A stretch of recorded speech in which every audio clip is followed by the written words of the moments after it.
Hari ini diajak nemenin driving range sama calon klien gua. Orang India, katanya usaha garment. Dia sekalian mau nanya-nanya nih, mau konsul soal pembukuan buat usahanya. Detailnya gimana gue juga belum tahu, nanti kita klik bareng.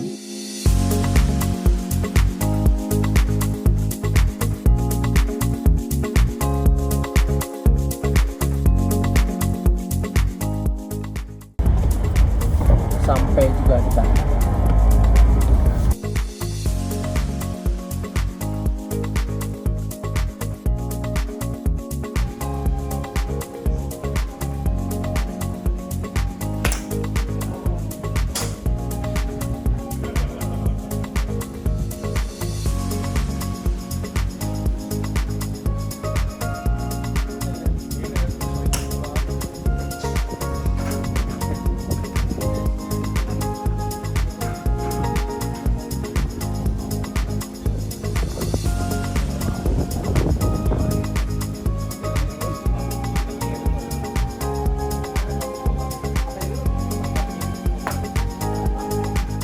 Oke, thank you bro ya. Udah hire gua, udah ngajarin gua main golf juga. Oke. Aman. Gimana usaha lo? Kita coba kulik Jadi apa yang bisa diimprove. usahanya itu garment. Bisnisnya itu CMT lah istilahnya. CMT. Ya, cut make trim. Oh, oke. Nah. Manufaktur ya? Ya, manufaktur. Jadi itu bisnisnya terima orderan dari orang untuk menjahit kain mentah jadi pakaian jadi. Oke. Nah, gue tuh ada kebutuhan untuk tahu data finansial secara detail. Oke. Gue tuh nggak tahu istilahnya ya laporan keuangan lah ya, tapi gue butuh semua data finansial possible, nggak cuma ya sebatas laporan keuangan atau memang cuma itu kebutuhan gue. Nah itu gue juga nggak tahu. Oke. Ya, jadi butuh panduan lah, butuh arahan. Berarti lu bukan jualan bajunya ya? Lu Bukan. jasa bikin ya malah ya? Betul. Lu nggak ada beli bahan untuk lu bikin sampai jadi bajunya lu jual gitu? Iya, jadi ada skema itu juga, cuma technically itu cuma perpanjangan dari CMT-nya lah. Jadi gue nggak jual barangnya satuan. Jadi ada sistemnya, gue yang beli kain dan bahan-bahannya segala macam, bikin jadi bahan jadi, terus gue langsung jual in bulk ke dia? buyer. Iya. Berarti lu dibayar bukan orang beli bajunya, tapi beli jasa produksinya kalau gitu kan? Main bisnisnya itu, iya. Tapi gue juga melakukan bikin sendiri, terus gue jual semuanya langsung ke satu buyer gitu. Oh, itu lu bagi dua badan usaha atau satu badan usaha? Itu agak kompleks sih, ya. Karena pertama manufaktur. Kedua, lu ada dua model bisnis di dalam situ. Sebenarnya perbedaannya cuma di raw materialsnya siapa yang beli. Oke, kalau misalnya yang CMT itu, jasa CMT-nya yang lu jual, bahan dari dia semua. Bahan dari buyer. Lu cuma keluar biaya produksi aja, Iya. SDM sama biaya pabrik gitu ya? Iya, barang-barang consumables lah. Oke. Sekarang yang maintain pembukuan siapa? Lu ada tim? Atau masih lu sendiri? Ada orang finance. Cuma ada orang finance, oke. Ya, pembukuannya itu masih bisa dibilang semi manual lah. Jadi masih buku fisik ledger gitu. Oh, semi. Maksud lu semi gimana?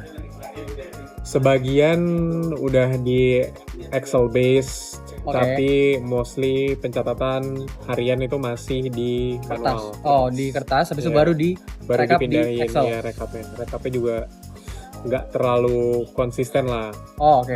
Ininya interval waktunya. Jadi nggak setiap end of day dipindahin ke Excel juga, nggak juga. Ada nunda-nunda gitu ya? Iya. Jadi Lu belum. bisa share gak apa aja yang dicatat di situ? Yang dicatat sih yang pastinya cash flow ya, uang keluar masuk, pembelian barang, payment dari buyer, itu deh, basically itu sih. Terus ya gaji pastinya, gajian. Ya pokoknya semua terkait, semua yang ada aliran uangnya itu tercatat, masuk keluar gitu. Harusnya ya. Cuman dikelompokin nggak? Keluarnya ini buat misalnya biaya expense gaji, atau ini keluarnya buat beli aset, atau keluarnya buat beli material, kategori kayak gitu gak? Kalau dibilang di summarize by kategori kayaknya belum. Tapi ya di setiap item itu ada penjelasannya ini pengeluaran apa. Oke, jadi sekarang kondisinya lu even belum punya laporan keuangan laba rugi gitu. Karena lu nggak kategoris yang ini expense atau aset atau beli barang gitu, lu nggak kelompokin, berarti lu belum ada laba rugi. I think so, jadi masih ya cash flow aja, bener-bener cash flow. Jadi Oke. ya saldo awal saldo akhir paling kayak gitu. Oke, sebenarnya buat mulai catatan awal itu udah cukup buat setidaknya lu nggak defisit. Lu tahu nih kalau lu lagi defisit kenapa gitu. Tapi pure cash flow, lu nggak tahu laba rugi operasionalnya. Nggak ada catatan stok. Catatan stok ada? Apa? Raw materials doang. Raw materials pastinya. Kepisah gak tuh? Jadi lu tahu nih per 31 Agustus lu punya raw materials berapa, barang yang lagi diproses tuh yang belum jadi berapa, yang udah jadi berapa, itu ada catatannya nggak? Nah itu tuh harusnya ada, cuma gue nggak tahu nih sekarang konsisten setiap Oh, akhir si bulan admin apa lu enggak. Iya. nggak tahu datanya konsisten apa enggak. Oke. Nah kalau lihat dari apa yang udah lu punya catatannya sama tingkat kerumitan bisnis lu, manufaktur apalagi lu ada dua, ada yang jasa CMT-nya doang, ada yang lu juga punya bikin sendiri. Mereka kan lu masih maintain 3 nih di inventory, nggak kayak perusahaan dagang. Kalau perusahaan dagang lu kan beli barang jadi inventory langsung tuh, lu jual udah beres. Kalau manufaktur, inventory yang harus lu maintain tuh ada 3, raw materials, process goods, sama inventory jadi yang siap dijual. Karena lu ada bisnis, ada model bisnis itu juga kan. Nah ini yang mau gue rekomendasiin sebenarnya, lu pakai accounting software aja langsung, karena memang udah ribet. Memang proses bisnis itu ribet, yang sulit kalau lu cuma pakai template. Oke. Nah kalau lu pakai accounting software, masalahnya sekarang adalah kesiapan. Lu ada waktu gak buat implement software akuntansi ini ke usaha lu, sama biayanya oke gak? Oke, mungkin gue perlu di-expand dua-duanya. Untuk implementasi itu butuh kira-kira waktu berapa lama? Kalau implementasi ini saran gue, daripada lu makan waktu makan biaya untuk masukin data-data yang udah lama, itu akan makan waktu makan biaya. Lu langsung aja pakai cut off. Jadi misal lu mau mulai September, jadi cut off per tanggal 31 Agustus lu rekap tuh nanti data-datanya. Oke. Nanti kalau misal lu mau gue bantu, gue akan kasih lu list apa aja yang perlu ada gitu.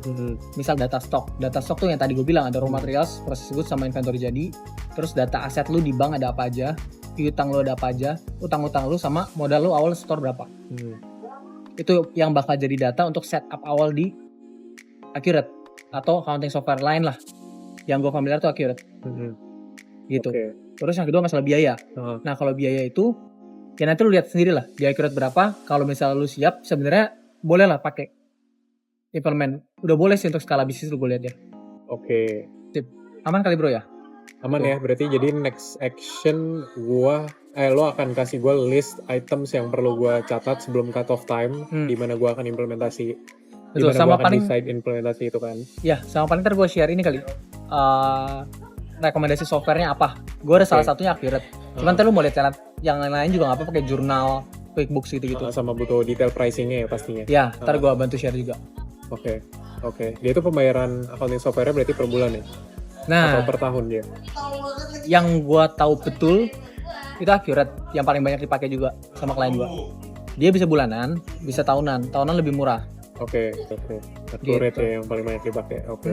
So far yang paling sering gue temuin itu. Dan ya udah ntar jadi promosi Accurate, nggak dibayar juga. Oke. Ya udah kali ya. Ya udah paling gitu aja sih. Ntar kalau ada pertanyaan lagi ntar kontak-kontak aja ya. Oke, siap. Thank you bro. Yo. Bye. Thank you. Thank you.